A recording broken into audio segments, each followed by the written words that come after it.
Hello mga ka-farmers! Welcome back to my channel. For today's video mga ka-farmers ay i-share ko sa inyo na posible pala ang 105 kilos na timbang ng baboy pag abot ng 3.5 months. Naisipan ko itong i-share sa inyo mga ka-farmers baka sakali pong makatutulong para sa ating mga backyard hog raisers na nag-aalaga ng baboy na pinapaabot ng finisher stage. Meron kasi akong isang comprador, yung tinatawag dito na comprador mga ka-farmers or yung buyer na bumibili ng mga pina-fattening, yung volume po yung binibili niya mga ka-farmers. So, nakaabot siya dito kasi naghahanap siya ng para bibilhin ng mga volume na fatteners. Kaso, wala na pong nag-aalaga ng mga fattening dito mga ka-farmers mula nang magka-ASF. So, bumili na lang po sila ng panglitsunin natin mga ka-farmers. Then, meron siyang tips mga ka-farmers na ibinahagi sa akin na ang kanyang baboy daw ay umaabot ng 105 kilos in 3.5 months. So, nagtanong ako mga ka-farmers kung ano po ba yung sekreto niya. Panoorin niyo po hanggang sa dulo ang videong ito mga ka-farmers dahil for sure makatutulong po ito sa inyo. Yung sikreto niya daw po mga ka-farmers ay hindi po siya sumusunod sa feeding guide na binibigay ng mga feed companies. Tulad dito sa Ultra Pack mga ka-farmers, meron po yung feeding guide na inilagay sila sa likuran ng sako. Hindi daw siya sumusunod niyan mga ka-farmers dahil ang rason niya po ay malulugi daw po tayong nag-aalaga ng baboy kapag susundin natin yan. Which is masasabi ko mga ka-farmers na meron namang katotohanan yung sinasabi niya kasi kapag sinusunod kasi natin yung feeding guide mga ka-farmers, as what I've observed, dahil yan po ang ginagawa namin dati, maliit lang po yung kita namin kasi parami yung pinapakain natin mga ka-farmers, madaling mauubos yung isang sako natin. Bibili na naman tayo ng another sacks ng feeds hanggang sa dumami po yung kinakain nila mga ka-farmers pero yung timbang po na nakukuha natin ay mababa lang or the same lang po talaga mga ka-farmers sa ginagawa ng iba. Dati, naniniwala kasi ako na kapag sinusunod natin itong feeding guide na binibigay ng ating mga feed companies, not only Ultra Pack, kasama na po yung mga pig rulak mga ka-farmers, so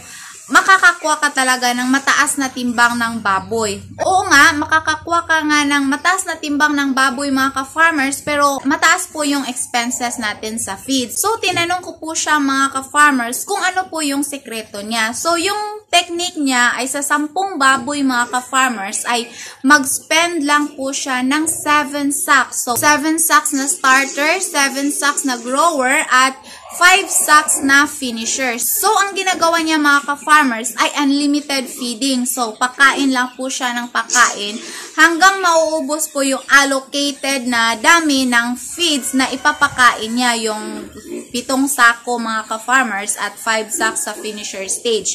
At pag-abot daw ng grower stage mga ka-farmers ay dito po siya naghahalo ng madre de agua at molasses. So parang na-amaze ako sa ideya niya mga ka-farmers dahil maganda naman po talaga yung ideya niya dahil sabi niya mas nakasave po siya, mas mabigat po yung baboy mga ka-farmers. Yung problem ko lang dito ay wala kaming madre de agua dito sa Negros Oriental. I don't know sa ibang lugar mga ka-farmers pero dito kasi sa amin wala.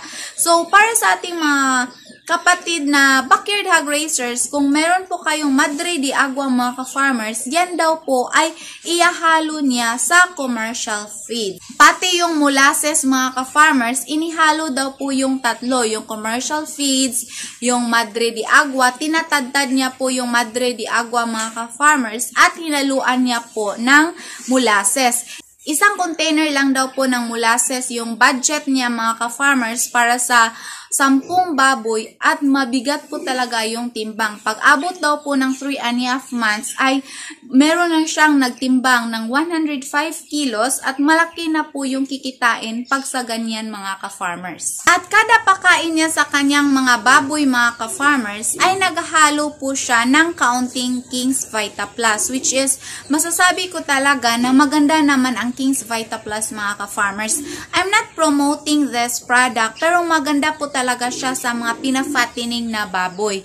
Yung sesical kasi, para sa akin, maganda siya para pang inahin mga ka-farmers. So, yun palang technique mga ka-farmers para makakuha tayo ng mas mataas na timbang sa ating mga baboy ay dapat unlimited feeding mga ka-farmers at huwag nating kalimutan na maghahalo ng mga supplements tulad ng King's Vita Plus, mga molasses, at Madre de Agua mga ka-farmers dahil maganda daw po ito para sa ating mga baboy. At ngayon naman mga ka-farmers, before po tayo magtatapos ay magbibigay ako ng update sa ating babuyan. Kasi nabibenta ko na po ang lahat ng mga panglitsunin mga ka-farmers at ngayon meron na naman po akong ipinalit na mga bagong biik. So ayan po sila mga ka-farmers, 6 po sila na magkakapatid. Nakuha ko po sila kagabi mga ka-farmers doon sa isa sa mga barangay dito sa Amlan. Medyo payat lang po sila mga ka-farmers pero maganda po yung pangangatawan nila. 2.5 each po yung bili ko sa kanila mga ka-farmers. Ngayon kasi nawala pa tayong mga biik na pinoproduce so bumibili pa po tayo ng mga biik na panglitsunin. So ayan po sila mga ka-farmers. Yung ina daw po nito ay dorok. Matapang daw po yung ina nito mga ka-farmers kapag nanganganak kasi mangangagat. Ayan. Ayan, nagugutom na. At ito yung mga pang-inahin natin mga ka-farmers. Ayan, naghihingi na po sila. So, yan lamang po mga ka-farmers ang maishishare ko for today's video. Sana po ay makatutulong sa inyo ang video ito. Huwag niyo lamang pong kalimutan na mag-subscribe at i-click ang notification bell para kayo po ay palaging updated sa ating mga bagong farming tutorials na i-upload. Thank you for watching. Happy farming. God bless everyone. Bye-bye.